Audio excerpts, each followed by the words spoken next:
Okay, we'll start the session, students.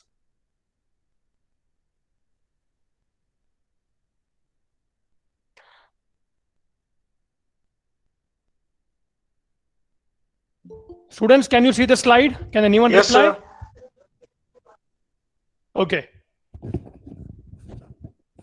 See, in the earlier units, we discussed majorly regarding the introduction of risk management and risk identification. So we understood the difference, the various types of risk. And in unit 1, we even understood about identification of risk, then exposures of human assets, exposures to legal liability. Then when we came to unit 2, so we majorly understood about measuring the risk.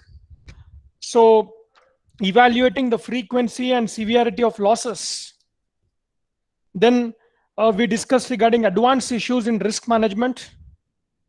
Then after that, decision making and other risk management tools. See, students, this subject, risk management and insurance, is concerned, it is a completely theoretical subject.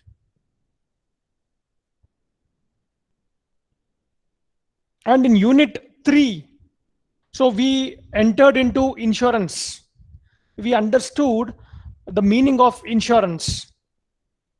Then what role does insurance play in risk, or how to manage the risk using the insurance, wherein we understood the difference between investment, insurance, hedging.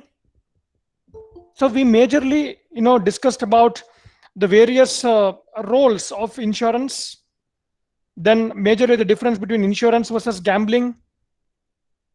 And we even understood the very important concept that was called as IRDA, right? What is IRDA? It is the regulatory body of Indian insurance sector. All of you have understood.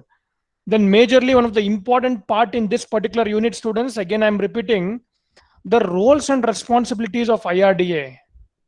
So we understood the historical framework of insurance, then the essentials of insurance contract,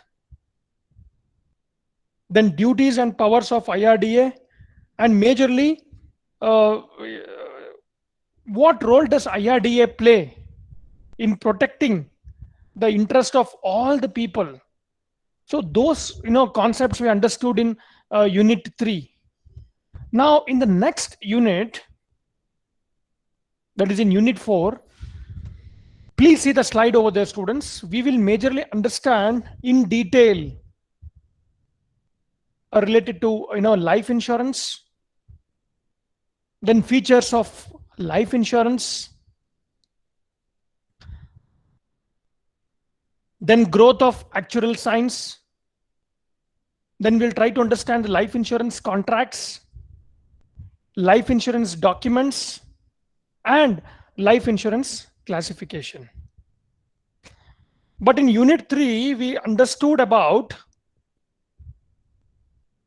the life insurance as well as non-life insurance. That was called as general insurance. But in unit 4, majorly we will study the concept of life insurance. So we will discuss now, what do you understand by the term called as life insurance? Can anybody tell me? What do you understand by the term called as life insurance? Which will assure our life. Means something happened to our life, it will Vishal has give got a to very good our life. experience, huh? Yes, sir. When, Lifelong when you experience. speak about insurance, he has got very practical knowledge. Yes, okay, Vishal, over to you. You can tell me, what is life insurance? Something which protects our family after the death of us. Means if something physically injured or something happened to our life, it will cover our family with some Okay, amount which is provided after our death. okay, very good. And you will be nominating a person, right? Yes, sir. Yes, sir. We'll be nominating a person. Like I'll be nominating my father or a mother or a Whomever your sibling. loved ones are concerned, correct? Yes, yes, yes. Okay, very good. Any other definition, students? Vishal explained in a very simple way. Any other definition you want to tell?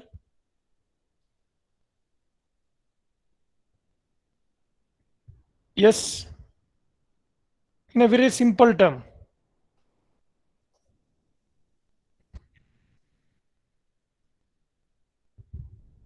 Okay.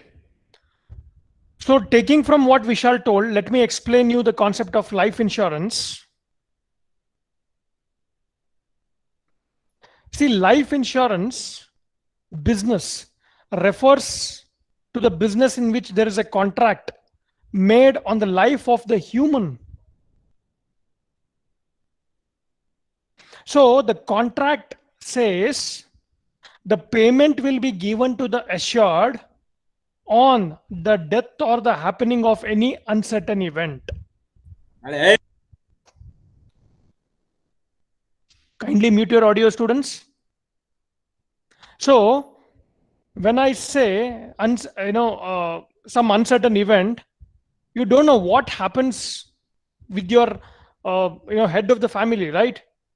So what they will do is, in case of certain uncertainty which is going to happen in the life, so at least my trusted ones, my loved ones should be protected. So the contract, that is a life insurance contract, says that the payment will be given to the assured or the nominee on the death or happening of any uncertain event. As you can see the slide over there, so life insurance is a contract between an insurer and a policy holder in which the insurer guarantees the payment of a death benefit to the named beneficiaries when the insured dies. So the insurance company here promises a death benefit in exchange for what? In exchange for the premiums paid by the policy holder. So it can also be said that the life insurance contract is a contract where the insurer, he agrees to pay the premium. So premium can be paid lump sum or in periodic form to the assured or to other beneficiary person at the decided amount. So either it can be on the death of insured or it can be on the expiry of a specified period of time. So the payment in life insurance is certain and the time of occurrence is not certain. So the life insurance contract is the contingent contracts, while the non-life insurance is the contract of indemnity. So due to this reason, the life insurance is called as life assurance. Please understand, okay? So insurance, as everybody knows, that pays a sum of money either on the death of the insured person or after a expiry period or a set period. So basically, when we define life insurance, please understand this.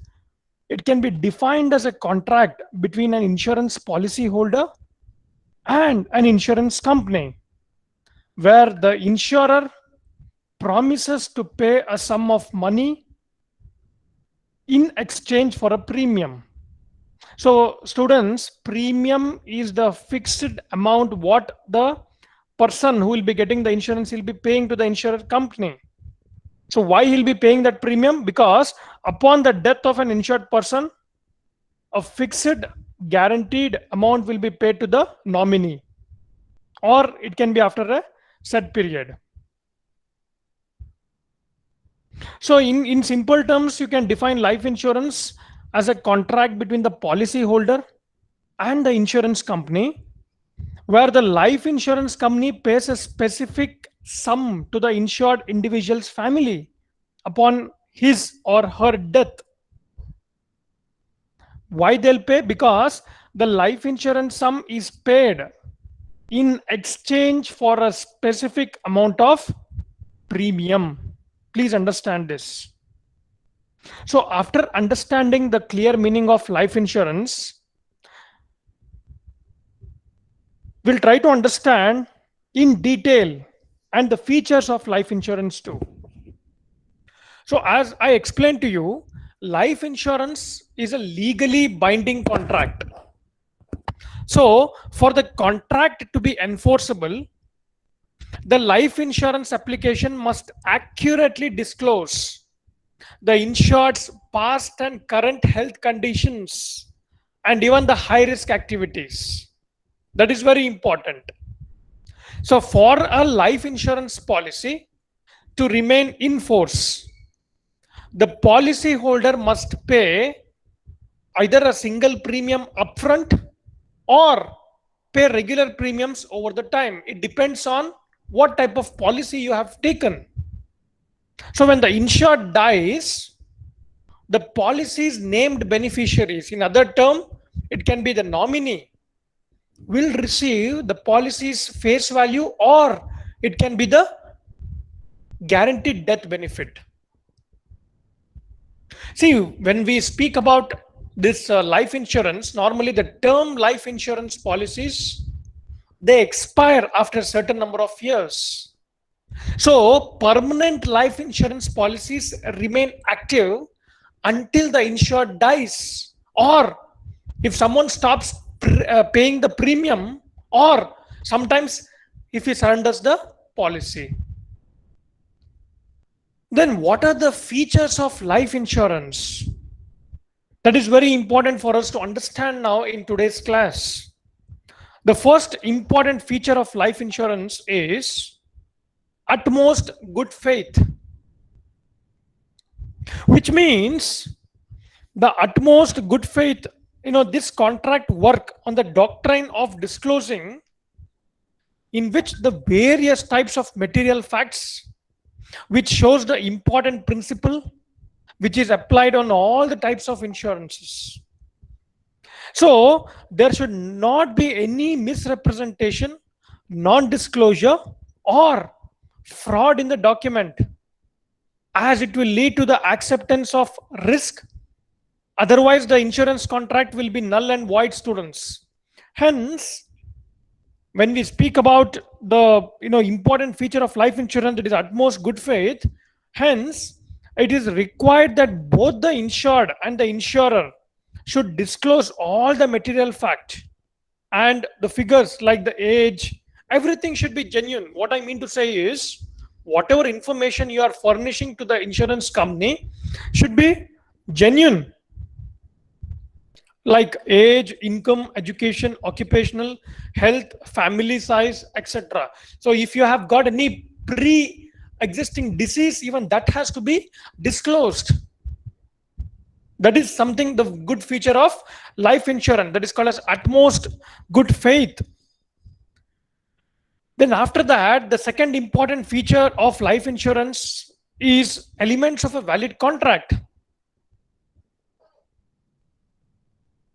So the life insurance contract follows the provision of Indian Contract Act 1872.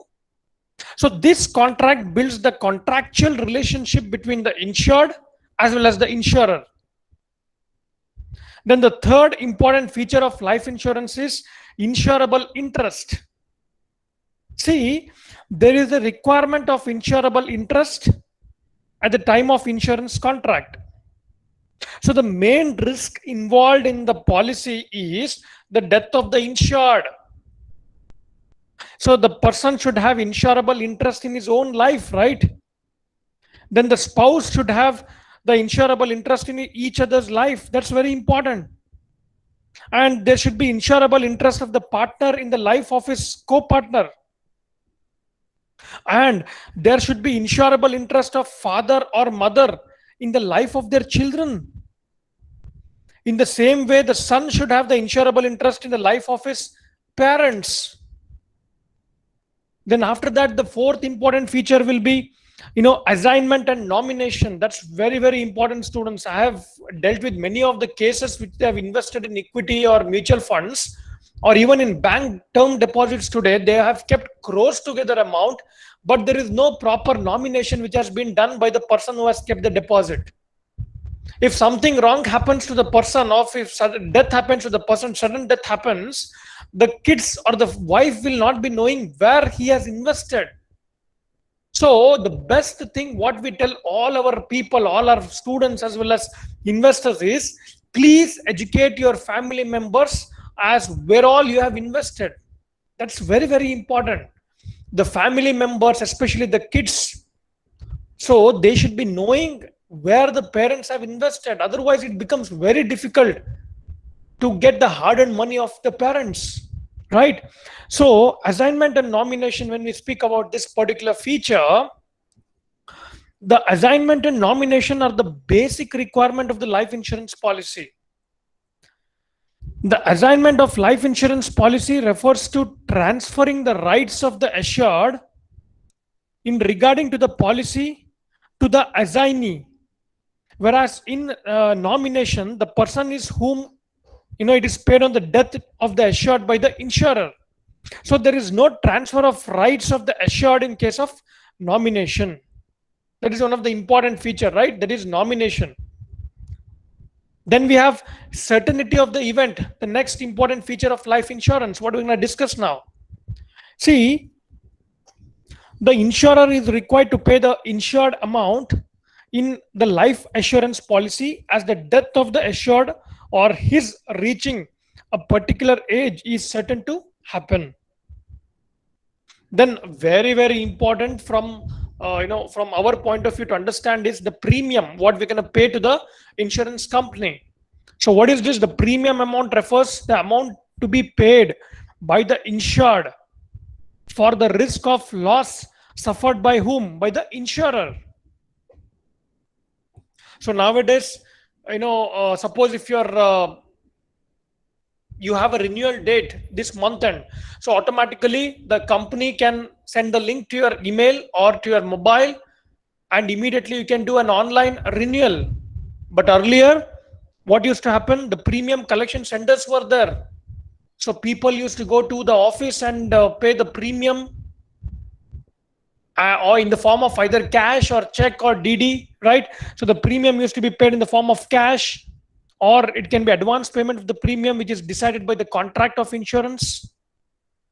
So how exactly the premium will be calculated? The premium is calculated on the average rate of mortality at the time of life insurance. So the premium is paid at the time of maturity or the death of the insured. Then after that, the very important, the last feature of life insurance is terms of policy. So here, the nature of the risk insured is given in the insurance policy itself. That is, the terms and conditions of the insurance has the time period of the insurance. So it has the number of years and the balance of the insured life. So these are very important features of life insurance. What we have discussed just now, let me repeat now. The first one is called utmost good faith. Then we have discussed about elements of valid contract, then insurable interest, then assignment and nomination, certainty of the event. Then we understood the term called as premium and terms of policy. But how exactly this life insurance works, that is very important. Please see the slide over there, students, how this life insurance works.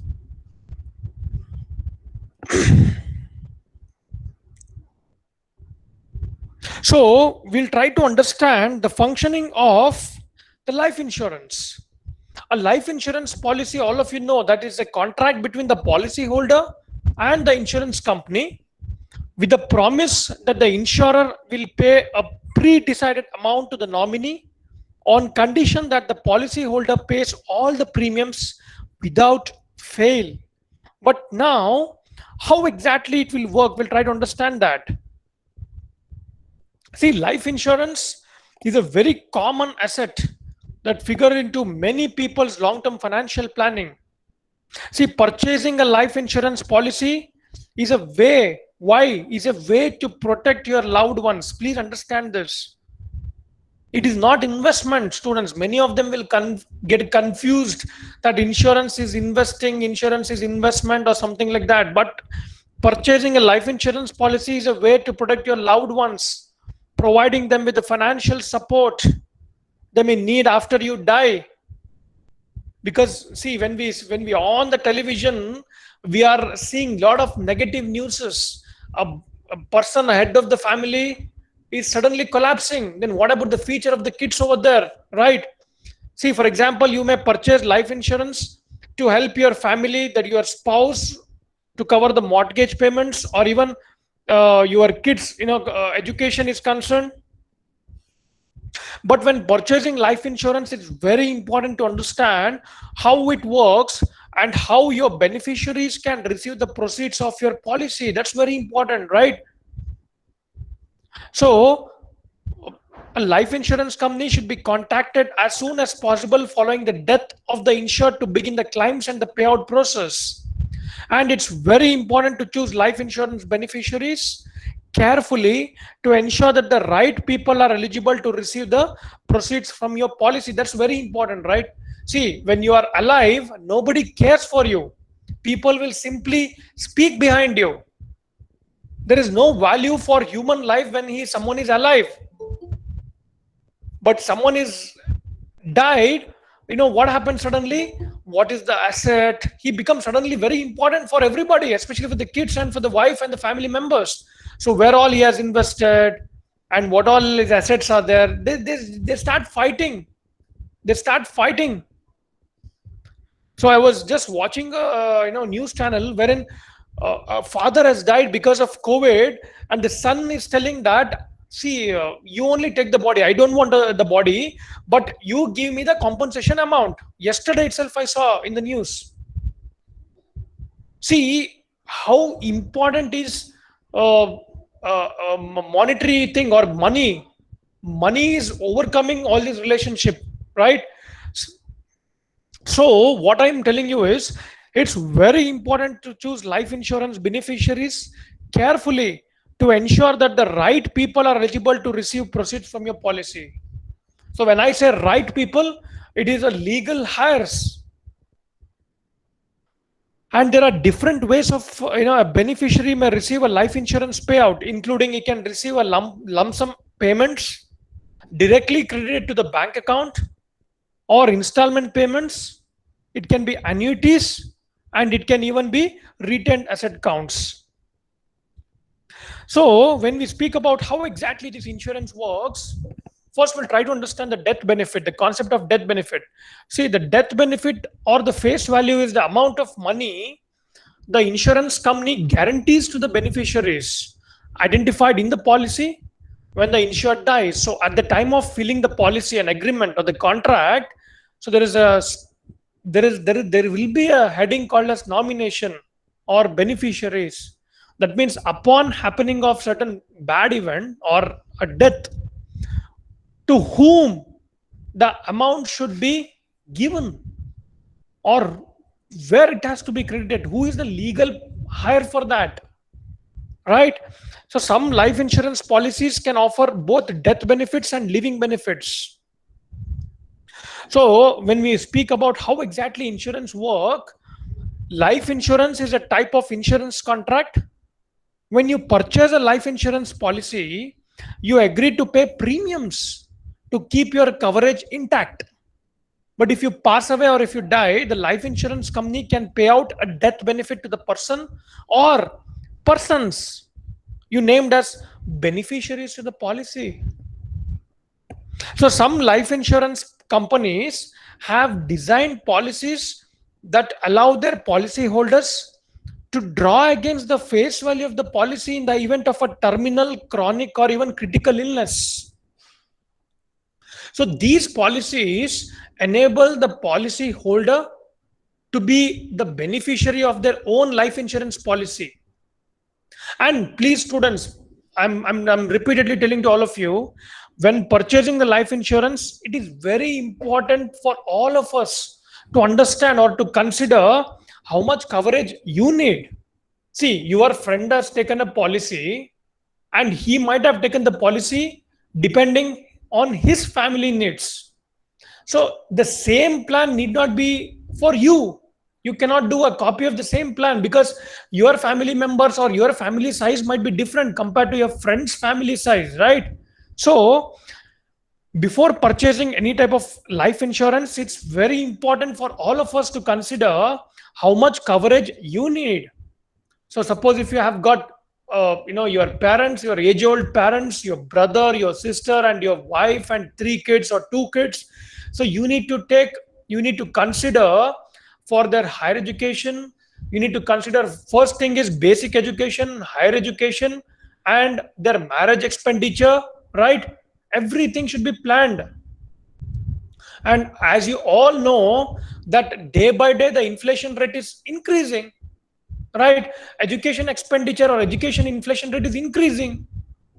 So considering that, you have to understand how much coverage you require for your life, or whether a term life or a permanent life policy makes more sense for you. And very important thing is, what is your potential or capability to pay the premium. That means what you will pay for premiums.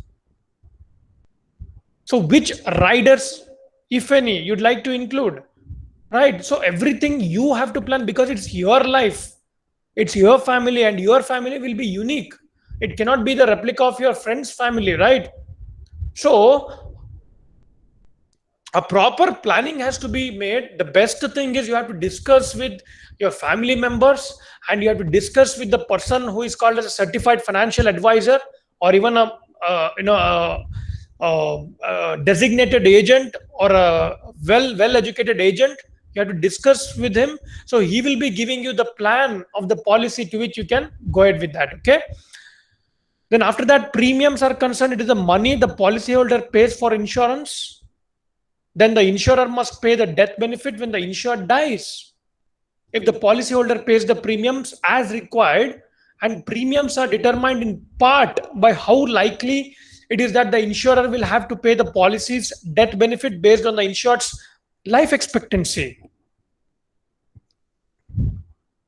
Then after that, the last thing is life insurance. In terms of coverage costs are concerned, a life insurance calculator can be helpful in choosing a death benefit, because term life insurance covers you for a set term, while a permanent life insurance policy covers you for a life as long as premiums are paid. So between the two, that is, term life tends to be cheaper, but permanent life insurance can offer the benefits such as cash value accumulation. So when I say cash value accumulation, please understand the term called as cash value accumulation here. The cash value of a permanent life insurance serves two purposes. What is that two purpose? It is a savings account that the policyholder can use during the life of the insured, and the cash accumulates on a tax deferred basis. So life insurance premium cost can depend on the type of the policy and the amount of the death benefit, then the riders you want to include, and your overall health.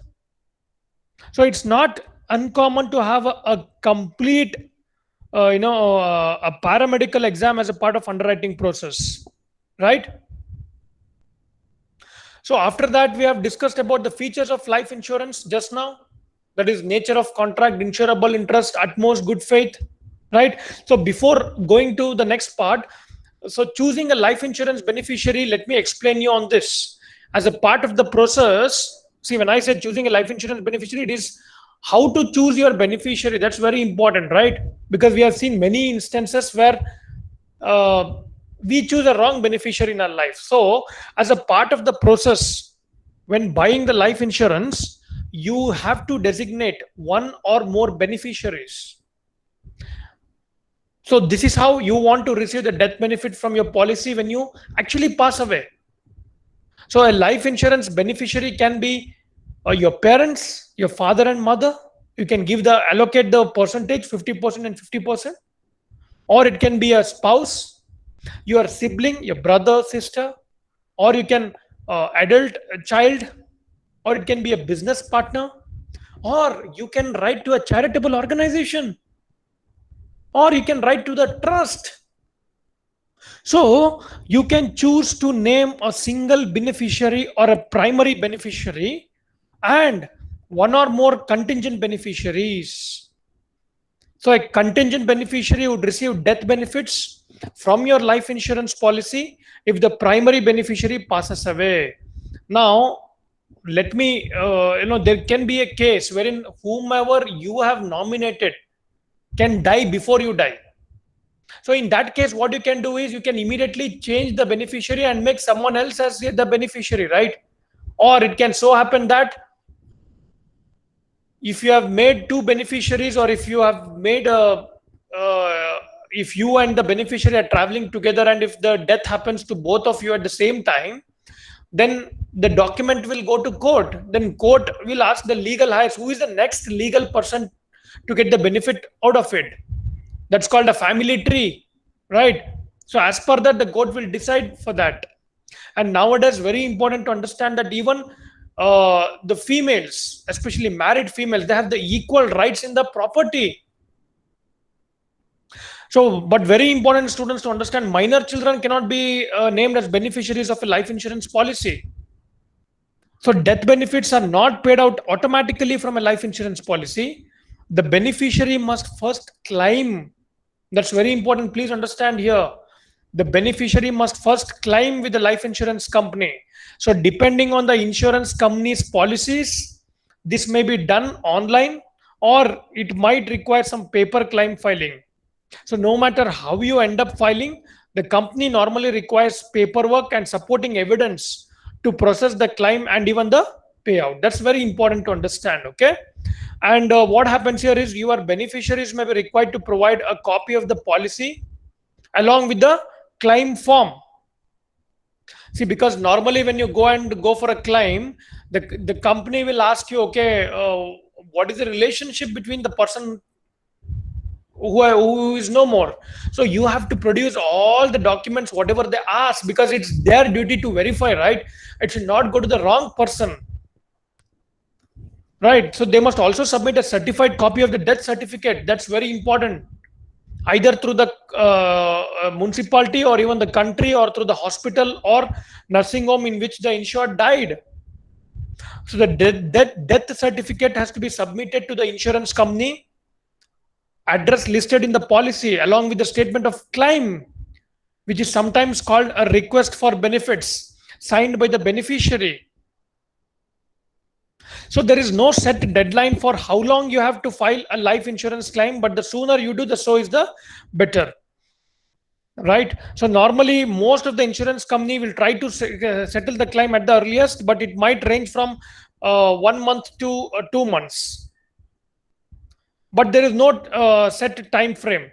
But insurance companies are motivated to pay as soon as possible after receiving all the documents, majorly to avoid the steep interest charges for delaying payments of claims. Then after discussing, in detail about the features of life insurance, as well as the important terminologies related to life insurance, and even how exactly the insurance works. Students, all are with me? Students, am I audible? Yes, sir. Yes, sir. Can you reply in the chat box, all of you? Yes, sir, yes, sir, yes, sir. Fast. Reply in the chat box. Some students might be sleeping. Okay. Okay, fine. Let me continue then. All the students are very active. Students, among all of you, how many of you have taken vaccination? Anybody in your class?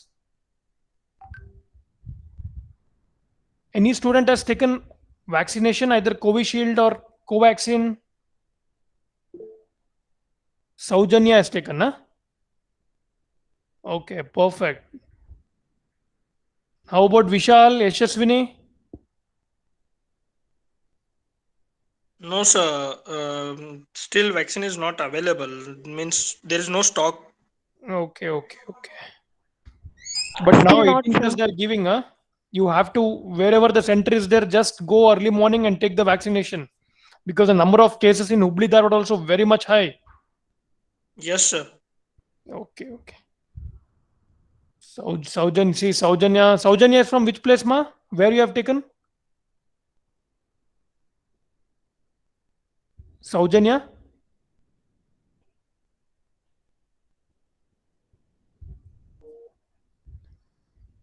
Saujanya, am I audible? Okay. You can reply in the chat box. How about Ranjit? Yes, sir. Yeah, Ranjit, not yet taken. No, sir, not yet taken. How about the cases over there in your native? Sir, it's too critical. More cases are related to black fungus and white fungus, sir. Oh my God. Okay, okay. So before you come for the examination, kindly take it, okay? Yes, sir. Yes, sir. Okay. Now, we'll continue with the growth of actual science. See, the basic requirement of the science of life insurance is, a precise knowledge about the rate at which members of a group will die at a given age and from year to year. So, this information can be arranged with the help of past records of deaths. So, what happens here? It is assumed that the same experience will be repeated in future, right? So, whatever has happened in the past, so we have to learn from the past, and might be we can predict that the same incident can happen in the future. So, such data and its study emerged as a new science in the horizon of knowledge. So, the theory of probability based on the law of large numbers and their mathematical application to the past experience of records of death enabled the scientist to arrive at the approximations of life expectancy, and this actually led to the foundation of actuarial science. So actuarial science became a systematic effort for arriving at premium rates and even the assessment of risk and even future liabilities. So life insurance in the modern form gained more and more acceptance with the development of the theory of probability and even actuarial science and the entry of corporate bodies in the field of insurance. That's very important, right? So the basic requirement of the science of life insurance is precise knowledge about the rate at which members of a group will die at a given age and even from year to year. So actual science applies mathematical and statistical methods to what? To finance and even the insurance sector, particularly to the assessment of risk. So actuarial science includes a number of interrelating disciplines. In particular, the probability, the mathematics of probability and statistics. So actuaries are professionals. See, I'm repeating, actuaries, they're actually professionals who analyze the financial impact of risk, particularly looking ahead far into the future. So actuaries use skills in mathematics, economics, finance, and even statistics to study uncertain future events, especially those of concern to insurance companies, employee benefits, such as medical insurance and even pension plans, and even social welfare programs such as Social Security and Medicare. And when we speak about actuarial science, there are three premium elements in life insurance rate making. The first one is called as mortality rate, and the second one is net premium. So we'll try to understand each one of them in detail now, and then I'll end the session for the day. So first we'll try to understand the mortality rate. So what do you mean by mortality charges or mortality rate? Let me explain you. Please concentrate, students. Mortality charge is the amount charged every year by the insurer to provide the life cover to the policyholder on the life of the life insured. And this mortality can be also otherwise called as cost of insurance. For example, Mr. XYZ, he pays a premium of 10,000 towards his life insurance policy, for which he will get a life coverage of 1 lakh. Just an example I'm telling you, okay? He pays a premium of 10,000 for which he will get a life coverage of 1 lakh. Now, a part of the premium, what he'll pay, that is 10,000, that he has paid is the cost of insurance or mortality charge. You understand? Mortality charge is usually a very, very small amount, which can be 200 per annum from the 10,000 annual premium that Mr. XYZ will pay for his insurance. So what happens, just in this example, what I explained you, the premium what is going to pay is 10,000, whereas the mortality charge will be 200 rupee per annum. So if you do 10,000 minus 200, which is equal to 9,800, which is an expense which is deducted for office administration, policy maintenance, and the rest would go for other form of investments. So mortality charge is an expense which is actually charged by the insurer to provide the life coverage. Please understand this.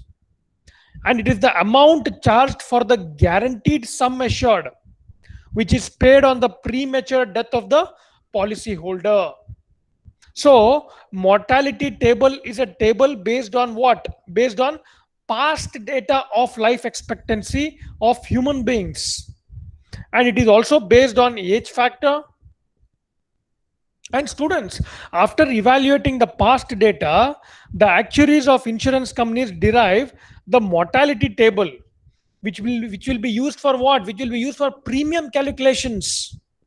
So, and the table actually calculates the human life expectancy by taking into account the disease or the pre-existing disease or medical science improvement and all the other factors that will help to improve the mortality rate of human beings and even reduce the cost of insurance for the policy holders. That's very important. Okay. Then net premium, what an individual will be paying. When I say net premium, while designing each product and setting its premium, the life insurer has to make sure that the product's estimated total premiums with the investment earnings which are likely to exceed its expected total cost of benefits and expenses.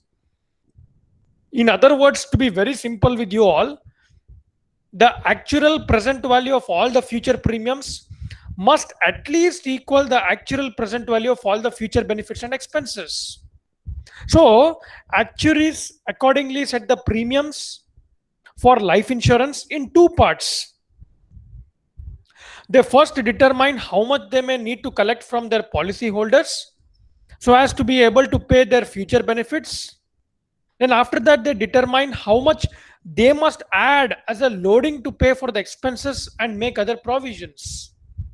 So very important, students, here to understand is calculation of a net level annual premium involves, very important, is two steps.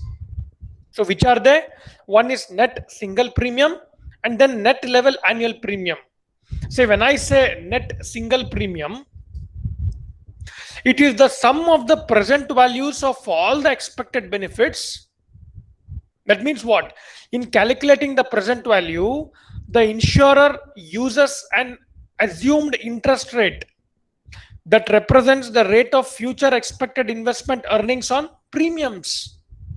And the second one, what I discussed, was net level annual premium.